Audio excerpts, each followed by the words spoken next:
Well, welcome back to 10-Minute Record Reviews for compulsive sharing moment number 4, which basically I'm making just to say I'm back in the land of the living, having experienced a remarkable trip in which we went from our little home in BC down to Mexico City for about a dozen days, and then somewhat pleasant but ill-advised trip to the Mayan Riviera, where we managed to contract and then recover from COVID, and then a fantastic 7 days in Havana, a remarkable city in a remarkable country going through some very, very tough times at the moment. And my heart goes out to the people that are there. But we just drank in the beauty of the culture, the beauty of the countryside, just the splendor of that incredible old city of Havana. Cannot recommend it highly enough.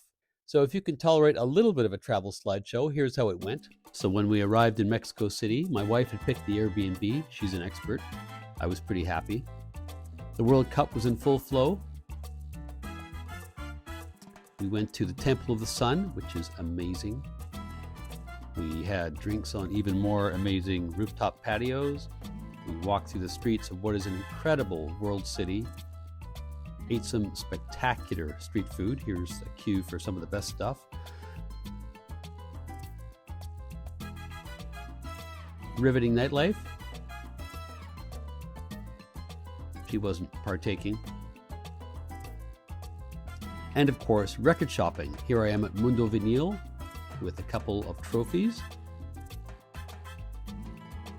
And another record shop. I think here I got a pretty skookum original pressing of a Miles Davis record. And then we went to Jazzatland Capital, one of the best jazz clubs I've ever been to, where we saw Jason Lintner.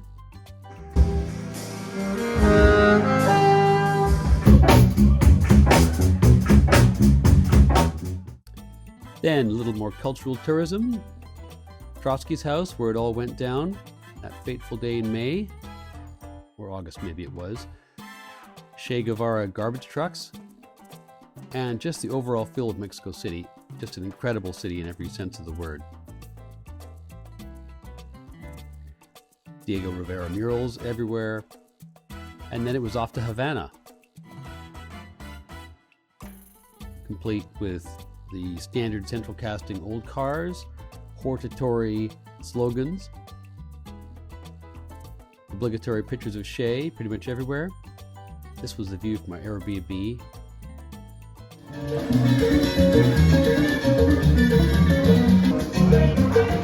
was the view.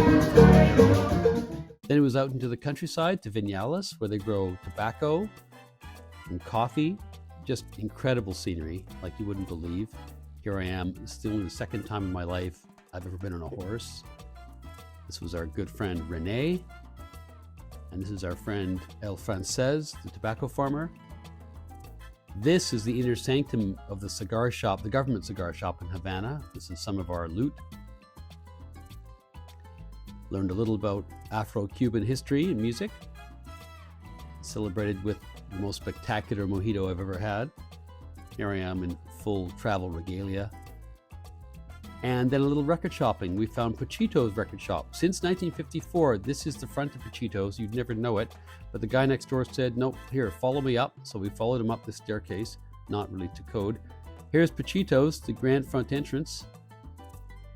It's an eccentric little place with a whole bunch of pre-revolutionary records in various conditions. Here I am weighing my purchases carefully.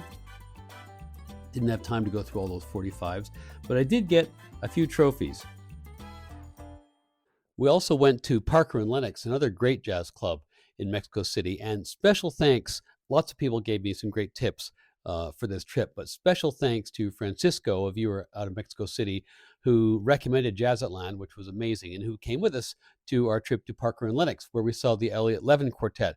Elliott Levin was fantastic.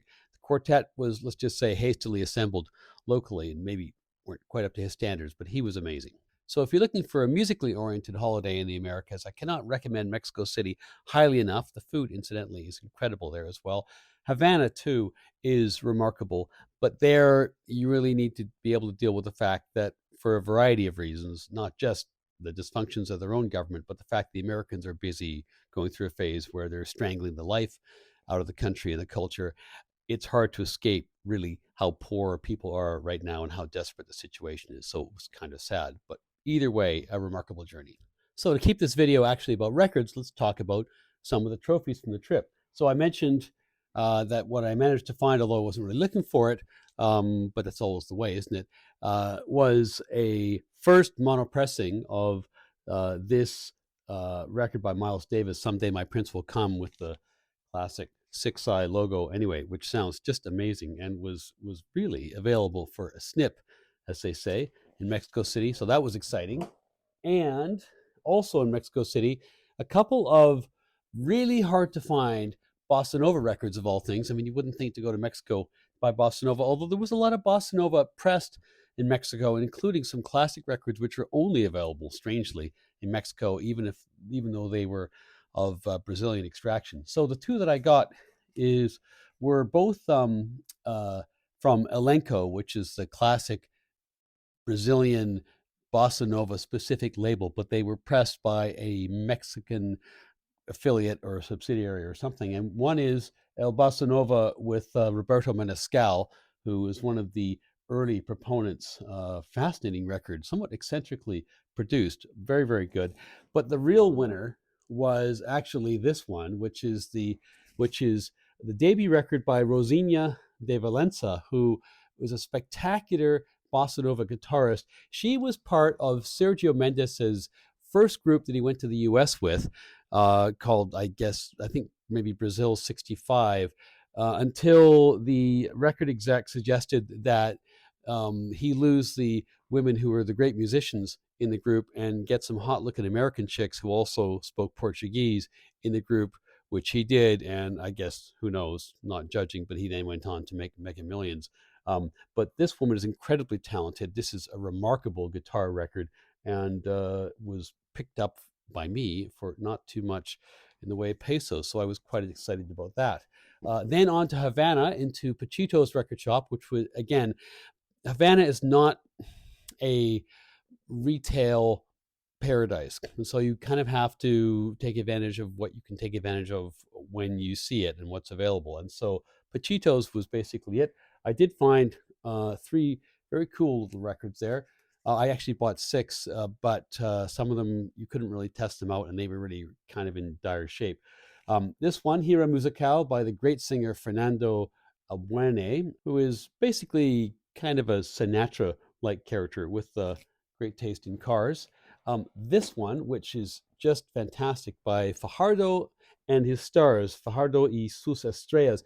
If you're familiar at all with any of the Cuban Jam Sessions records, which are some of the very best descarga records you can possibly get, Fajardo here with the flute, these are not his estrellas, these are, I guess, some of the pollos that are kicking around. Anyway, Fajardo is at the heart of a lot of those Cuban Jam Sessions records, and his little conjunto is incredible. This is a really, really good record. And then this one, which is shockingly rare, and I was very fortunate to come across it, by Trio Tacuba, Noche Cubana, and it's really in the traditional kind of Cuban trio style, fantastic harmonies, beautiful playing on the tres, and so on. Anyway, this was a real find, and amazingly enough, in pretty good condition too. So thank you, Puchito. So that's it. I'm back, raring to go. Been doing a bit of reflecting on my life and how difficult I need to make it. And so I think going forward, I'm going to be doing one well-researched record review a week, plus some additional content here and there, but trying not to slay myself, because the 2 reviews a week is a lot, as you might imagine, to pull off. And I have a life to live and a family to keep happy and all the rest of it. Anyway, looking forward to all of that. Thanks for your support. And if you have any thoughts, questions, suggestions as I go forward, do please, as ever, leave them in the comments. See you soon. Next review coming out on Sunday.